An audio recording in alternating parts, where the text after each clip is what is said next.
Welcome to the Elephant Podcast. My name is Patrick Gathara and I'm a curator with the Elephant. Today I'm joined by a few foreign correspondents who are based in Kenya, who will talk to us about how the events that we're having now are seen from outside, how Kenya is reported on from outside. It might give us some few perspectives or different perspectives on what we're facing here in Kenya.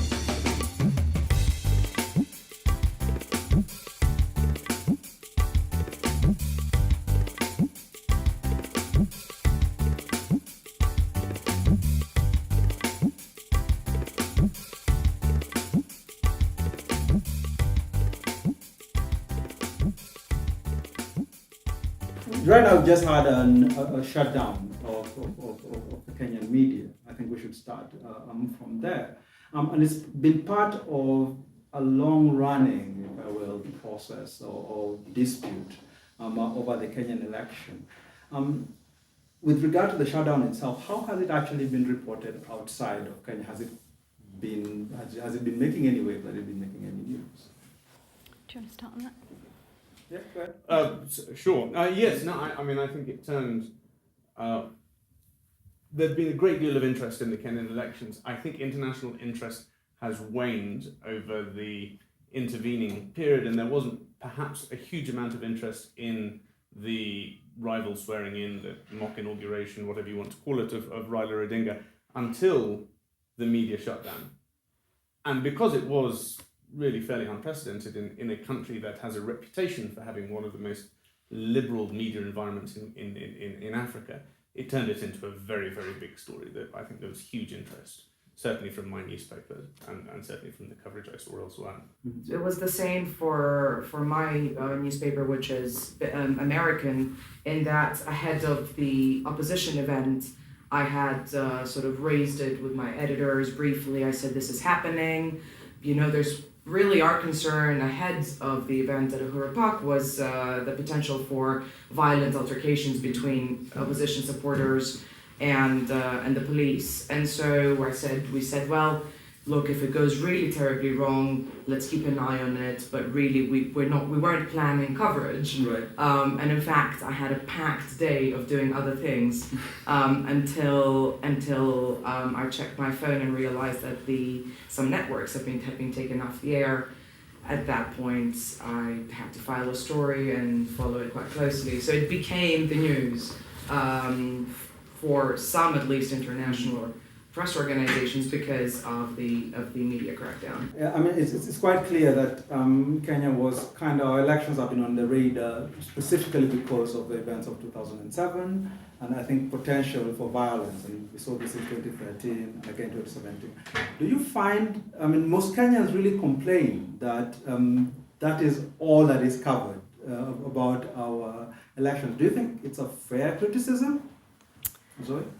I think that it's inevitable that when there are incidents of violence or some kind of upheaval, that they will get more attention in the international press.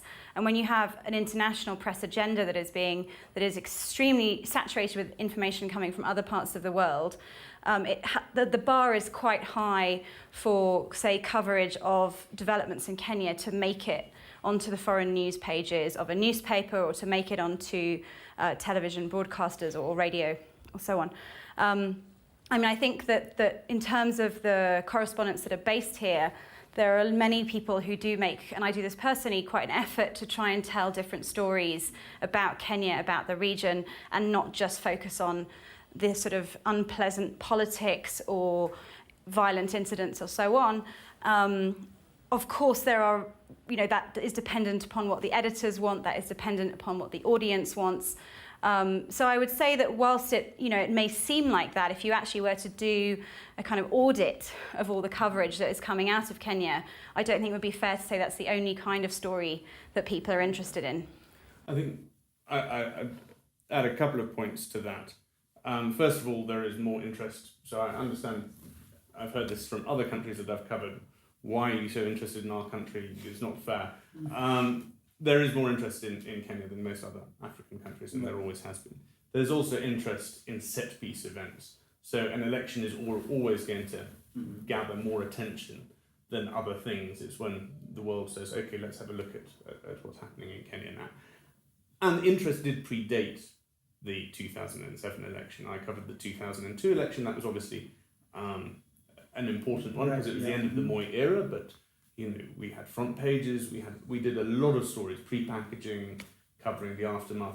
But even the 97 election, which was one of the first things I did as an intern at Reuters, there was a great deal of interest because Kenyan elections will just resonate more than elections in many other African countries. Right. Agree with everything that's been said, but I would add a couple of things. One has to do with sort of how the sausage is made, right? So what happens in international newsrooms. In our newsroom, for example, these elections were a lot about establishing a positive trend going away from the 2007 elections. Right. So there's, some Kenyans perhaps had this idea that we were so yearning for more trouble, but in fact, my newspaper, that's the highest circulating newspaper in the United States, and is read by extremely wealthy people who are all investors, they were looking for the establishment of a positive trend for holding peaceful elections, representative elections, as a sign of Kenya's maturity as an investment destination, and therefore inextricably as a democratic space as well. Right. The other issue is, and I say this with a lot of sympathy as the national of a relatively small country that's been receiving extremely negative publicity for about the last decade or so. Right.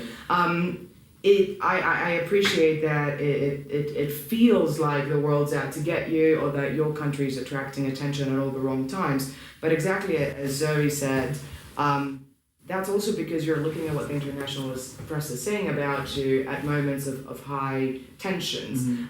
So on any given month, I would do at least one story about Kenya that would usually be about business, would be about technology, would be about some social development, that would be very hard to characterize it as negative in any way, but no one in Kenya reads that, right? Yeah, I mean, what so it's all about the cluster of intensity around events like elections as well. Okay, just to piggyback on something that you said about your readership, one of the things that was brought up, especially after the elections and the August 8th elections, and the report of the many international observers is there was a question about whether they really understood how Kenya works, or even how Kenyan elections work. What is your sense? Do you think that the people who come here to report on our elections have actually invested the time and the resources to actually know what's going on? And if that's the case, then why did we have these reports that seem to sanitize an election that was thereafter annulled? I do. I mean, first of all, there were several international groups. Some were supported by governments, for example, the European Union Observer Mission. Others were not, were NGO or think tank, like the Gathara Center, etc. I would, we're supposed to do this so you guys don't have to, but I would really urge people who took issue with the observer attitude and work to actually read those reports, because you would find vast differences between them. Some were longer, some were shorter, some were more thorough, some were not. Some, without naming any names, were painted in a broad brush because of a very sort of important celebrity who fronted them, and through a few of his statements, the entire observation mission, which actually included dozens of people who had been here for months, that's not entirely fair. The European Union mission was actually incredibly nuanced, and yet its head was attacked repeatedly and quite brutally and in a lot of ways really inappropriately in the Kenyan press and social media. By both sides. By both sides. Well, actually, that happens to us a lot, and usually that's a sign that you're doing a good job. But the thing is that these observer missions have been plagued with controversy everywhere.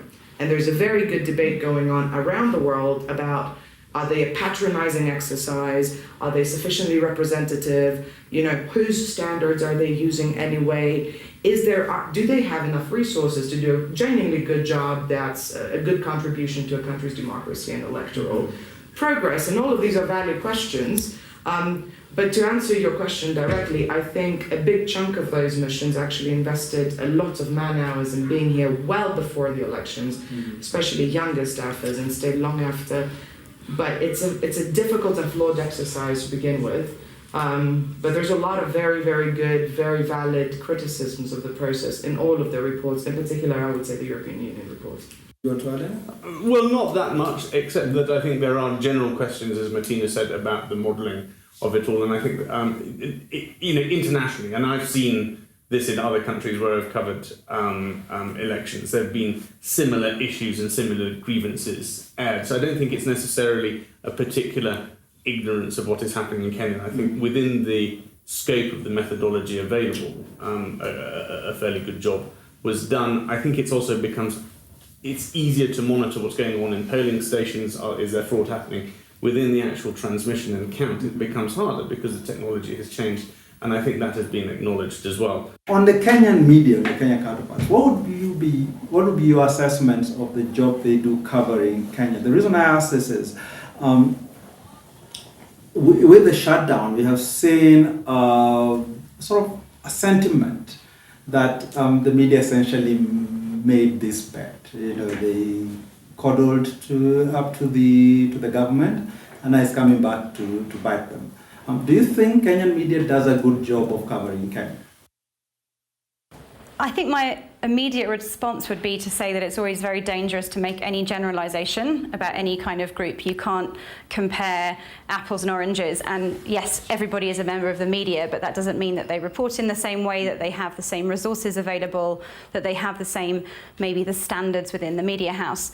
So I would say that it's a very hard thing to comment in general on the Kenyan media. I think it's a very vibrant, very talented, exciting media space in this country.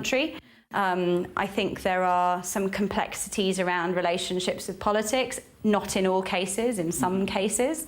But I also do think that most, members of the media in Kenya are doing a pretty great job under pretty extreme pressure and difficult circumstances. I mean, the media is under pressure globally. So in that context, I think they're doing a really good job.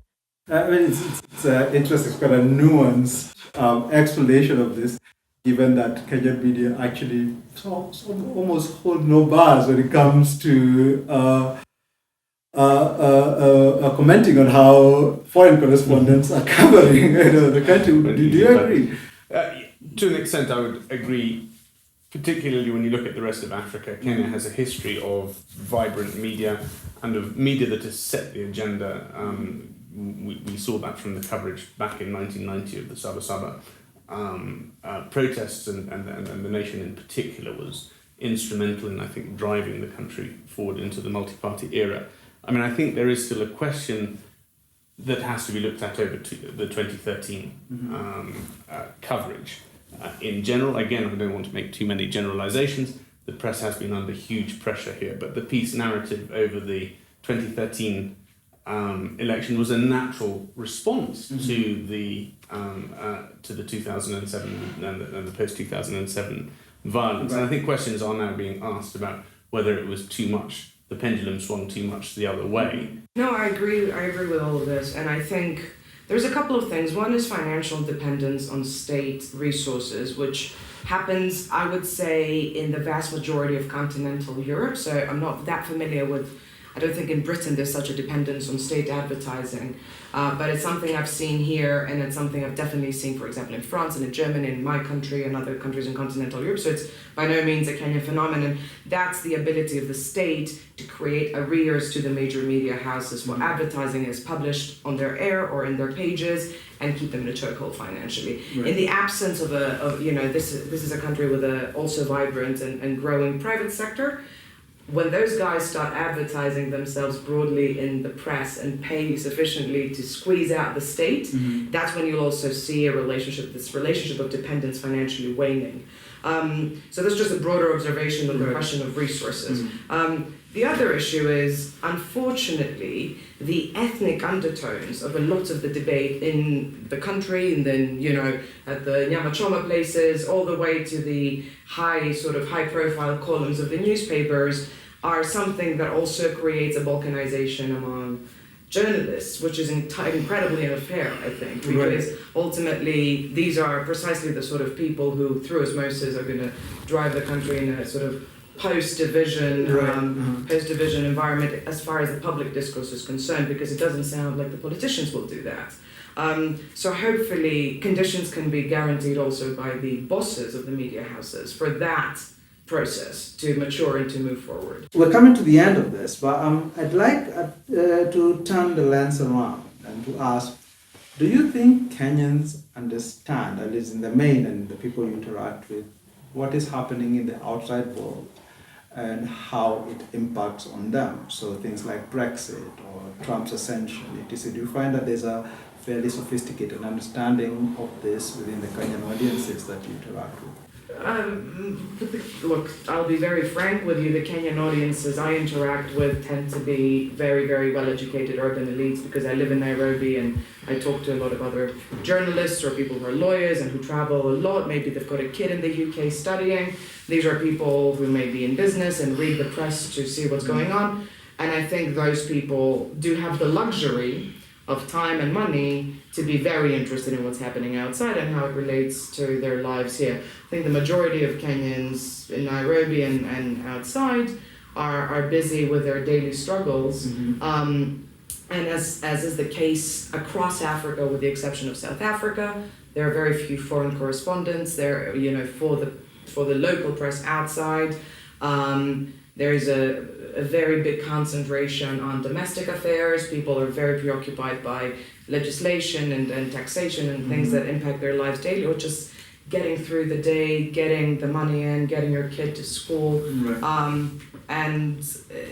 As I've no doubt that as Kenya becomes more prosperous and hopefully wealth is distributed more equally, more people are better educated, which is clearly a trend that's already underway, there will be bigger interest in how Kenya connects to the rest of the world. But it's also a big country with a lot going on internally. So yeah, I think, Adrian, if you compare this with the years of, for example, Barack Obama, who many Kenyans sort of had adopted as the first Kenyan president of the United States. No, don't say that. No, that's what many Kenyans were saying. I'm not saying it's accurate. But do you think that there's been a switch now that he's off the scene and you've got Trump now, that people are less interested? Well, I think if it's been anyone apart from Trump, then maybe, yes. But I think Trump himself is such a huge conversation piece for everybody. And I think, we're certainly seeing, turning what you said around, that there's so much focus on Trump in our newspapers that actually it means that there's less interest in what's happening elsewhere in the world, and I think there's too much of an obsession. Right. I think for Kenyans, yes, the political discourse is very insular, but on the other hand, Kenyans are amazingly politically literate. I mean, if you compared it to many people in Britain or many people in America who wouldn't necessarily even be able to tell you who the Prime Minister was. Let alone a cabinet minister. But,